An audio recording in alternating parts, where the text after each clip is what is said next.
Alright guys, picking up from where we left off yesterday.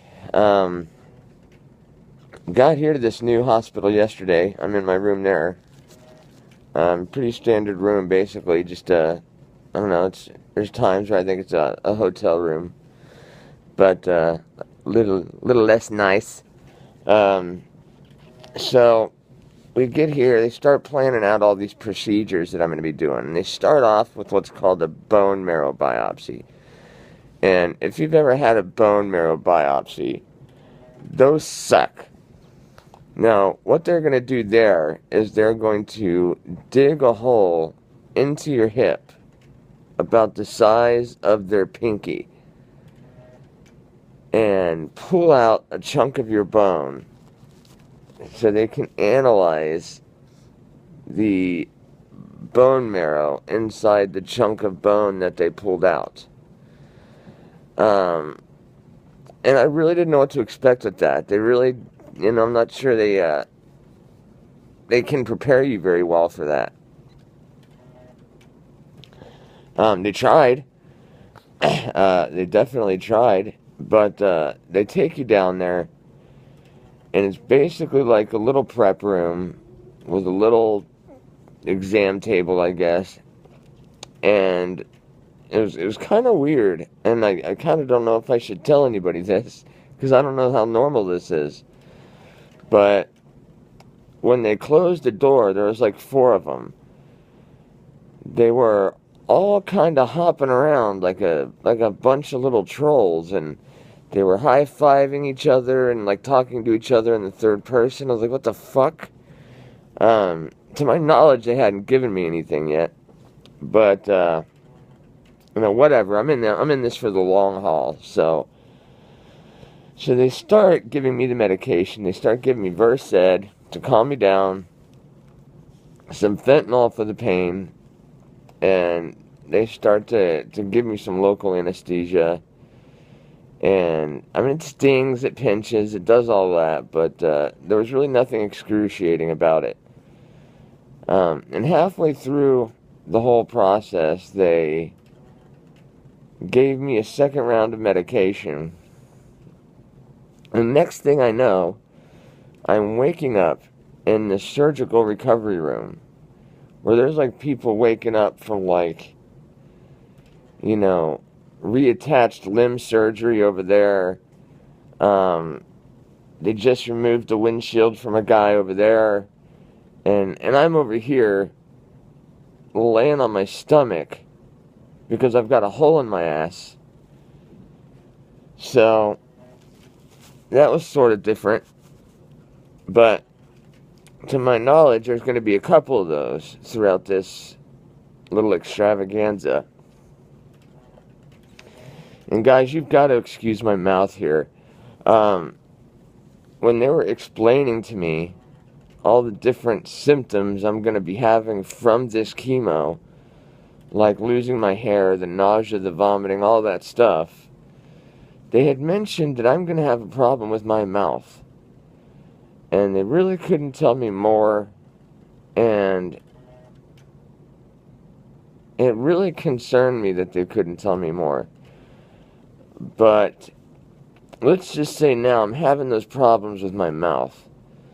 And I'll get back to that in a minute, but so I leave the surgical area after I'm able to walk on my own. They take me back upstairs to this room, and then they do this PICC line. They install this PICC line, which is basically an IV line that they surgically put into one of my veins that go directly into my heart. And I forget the name of the lady who did this, but this is what I was worried about. I was worried that this was going to be the painful part of everything else. And she shot me with a tiny bit of lidocaine. And guys, I didn't feel a single thing of this. And she had like a fishing rod, and she was like cranking on lines and doing all this. And again, I didn't feel any of it. And she says, all right, cool, we're done. All I got to do is secure it. She secures it, and she's like, sweet, done, snippity snip. And she tapes it down, and she's like, oh, you okay? And I was like, yeah, I was just sitting here wondering when you were going to start. So that got finished up nice, so that really wasn't much to worry about either. So if you guys end up going through this, the PICC line and the bone marrow biopsy, both of those really weren't that bad. Neither of them hurt worse than just a difficult IV. Really, guys. Now, another one of those symptoms of chemotherapy is, well, losing your hair. So, and you know when people are like, do you have any questions? You're like, no, I don't have any questions. Got it. Well, that would have been a good time for me to ask, when is it supposed to come out? Because had you asked that question, they would have said, within the week after the chemotherapy is over.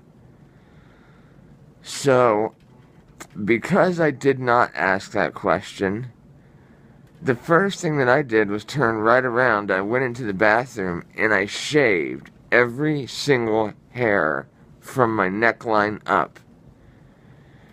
And I would go out in the hallway and I would go for my little walks, hold my little IV thing, strut my bald head, and people would be like, oh my God, he shaved his head already.